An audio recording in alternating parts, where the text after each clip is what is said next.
खबर यह है कि पेशावर हाई कोर्ट ने वज़ीर आला खैबर पख्तूनख्वा सुहेल आफरीदी की हिफाजती जमानत मंजूर कर ली है। मज़ीद जानेंगे हसन अली से। जी हसन अली, बताइएगा, वज़ीर आला खैबर पख्तूनख्वा सुहेल आफरीदी की हिफाजती जमानत मंजूर कर ली गई है, क्या तफसीलात है? जी बिल्कुल, देखें, हिफाजती जमानत के लिए जो दरख्वास्त दायर की गई थी उस पर समाअत हुई है और ये समाअत जस्टिस एजाज अनवर और जस्टिस नईम अनवर पर मुश्तमिल 2 रुकनी बेंच ने की है। अदालत को तफसीलात से आगाह किया गया और ये मौक़िफ़ इख्तियार किया गया कि नौमुंतखब वज़ीर आला सुहेल आफरीदी के खिलाफ मुख्तलिफ जगहों पे FIR दर्ज किए गए हैं, उनको हिफाजती जमानत की ज़रूरत है।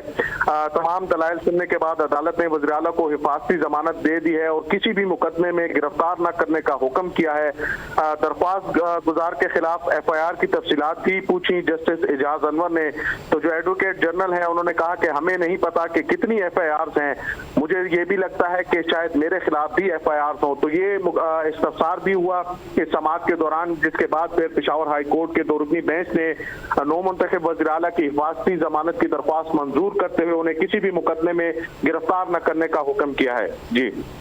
जी हसन, बहुत शुक्रिया अपडेट करने के लिए। खबर यह है कि पेशावर हाई कोर्ट ने वज़ीर आला खैबर पख्तूनख्वा सुहेल आफरीदी की हिफाजती जमानत मंजूर कर ली है। मज़ीद जानेंगे हसन अली से। जी हसन अली, बताइएगा, वज़ीर आला खैबर पख्तूनख्वा सुहेल आफरीदी की हिफाजती जमानत मंजूर कर ली गई है, क्या तफसीलात है? जी बिल्कुल, देखें, हिफाजती जमानत के लिए जो दरख्वास्त दायर की गई थी उस पर समाअत हुई है और ये समाअत जस्टिस एजाज अनवर और जस्टिस नईम अनवर पर मुश्तमिल 2 रुकनी बेंच ने की है।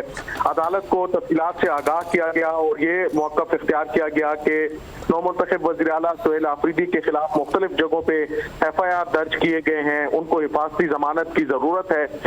तमाम दलाइल सुनने के बाद अदालत ने वज़ीर आला को हिफाजती जमानत दे दी है और किसी भी मुकदमे में गिरफ्तार न करने का हुक्म किया है। दरख्वास्त गुजार के खिलाफ FIR की तफसीलात भी पूछी जस्टिस एजाज अनवर ने, तो जो एडवोकेट जनरल है उन्होंने कहा कि हमें नहीं पता कि कितनी FIRs हैं, मुझे ये भी लगता है कि शायद मेरे खिलाफ भी FIRs हों। तो ये इस्तफसार भी हुआ इस समाअत के दौरान, जिसके बाद फिर पेशावर हाई कोर्ट के 2 रुकनी बेंच ने नौमुंतखब वज़ीर आला की हिफाजती जमानत की दरख्वास्त मंजूर करते हुए उन्हें किसी भी मुकदमे में गिरफ्तार न करने का हुक्म किया है। जी हसन, बहुत शुक्रिया अपडेट करने के लिए।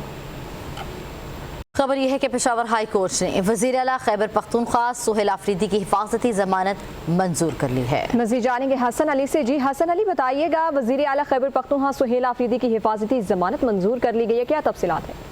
जी बिल्कुल, देखें, हिफाजती जमानत के लिए जो दरख्वास्त दायर की गई थी उस पर समाअत हुई है और ये समाअत जस्टिस एजाज अनवर और जस्टिस नईम अनवर पर मुश्तमिल 2 रुकनी बेंच ने की है।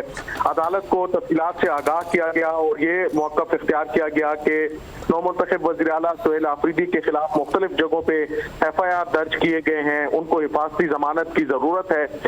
तमाम दलाइल सुनने के बाद अदालत ने वज़ीर आला को हिफाजती जमानत दे दी है और किसी भी मुकदमे में गिरफ्तार न करने का हुक्म किया है। दरख्वास्त गुजार के खिलाफ FIR की तफसीलात भी पूछी जस्टिस एजाज अनवर ने, तो जो एडवोकेट जनरल है उन्होंने कहा कि हमें नहीं पता कि कितनी FIRs हैं, मुझे ये भी लगता है कि शायद मेरे खिलाफ भी FIRs हों। तो ये इस्तफसार भी हुआ इस समाअत के दौरान, जिसके बाद फिर पेशावर हाई कोर्ट के 2 रुकनी बेंच ने नौमुंतखब वज़ीर आला की हिफाजती जमानत की दरख्वास्त मंजूर करते हुए उन्हें किसी भी मुकदमे में गिरफ्तार न करने का हुक्म किया है। जी हसन, बहुत शुक्रिया अपडेट करने के लिए।